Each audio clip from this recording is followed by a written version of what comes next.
Alors nous avons parlé des questions de mixité sociale et de quartier populaire à partir du livre que j'ai écrit qui s'appelle La France des Belloumi.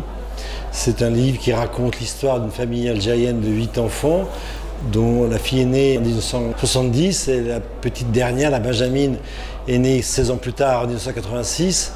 Donc à travers cette histoire d'une famille algérienne, je raconte notamment les destins scolaires des 8 enfants en montrant la différenciation de la réussite entre les garçons et les filles obtenant toutes des diplômes de niveau Bac+3, Bac+4 et devenant toutes des cadres moyens ou des professions intermédiaires.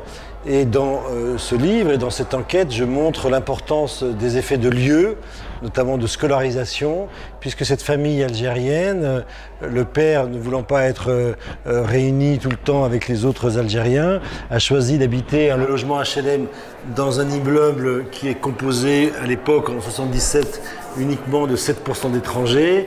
Les enfants ont pu être scolarisés dans des écoles primaires mixte socialement, avec des enfants de milieu ouvrier français et des enfants de classe moyenne. Et je pense que dans la réussite des sœurs aînées, qui était assez étonnante, puisque M. Belloumi n'a pas pu faire d'études, il est ouvrier du bâtiment, travaillant avec la pioche, les sœurs aînées ont eu des bacs généraux, puis ensuite des diplômes de type Bac+3.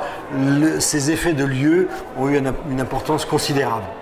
Il y a eu une autre, dans la discussion, il faut le dire, parce que nous sommes à Montpellier, il y a eu de la part de la salle une interpellation des femmes qui militent au Petit Bar pour lutter contre la ségrégation scolaire. Elles ont insisté sur un point important, à savoir qu'il y a de plus en plus de la part des pouvoirs publics une catégorisation de ce collège comme étant un collège de Marocains.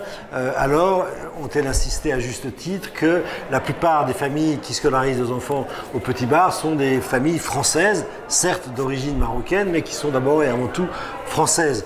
Donc là-dessus, et ensuite on en a eu une discussion après mon petit topo qui était intéressante, en me disant que bien sûr il existe des enfants d'immigrés aujourd'hui en France, mais dans des collèges de quartier, il y a aussi beaucoup d'enfants qui ne sont pas des enfants d'immigrés à proprement dit, mais des enfants de parents français. Et à juste titre, elle conteste le fait qu'on les catégorise comme étant des enfants d'immigrés, alors qu'ils ne le sont pas.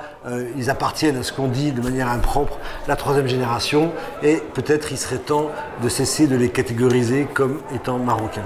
Vers la fin, un Africain du Nord a insisté sur l'importance de la langue en termes d'intégration.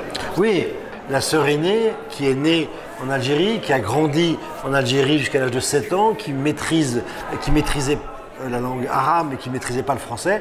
Quand elle arrive en France, elle fait tout un travail sur elle-même, bien sûr de manière inconsciente, pour s'approprier cette langue qu'elle appelle, en reprenant l'expression de Albert Memmi, une langue de conquête, celle qui va justement lui permettre, malgré tout, d'être considérée comme une autre, comme une semblable par ses camarades. Parce qu'il y a eu un débat aussi autour de ça.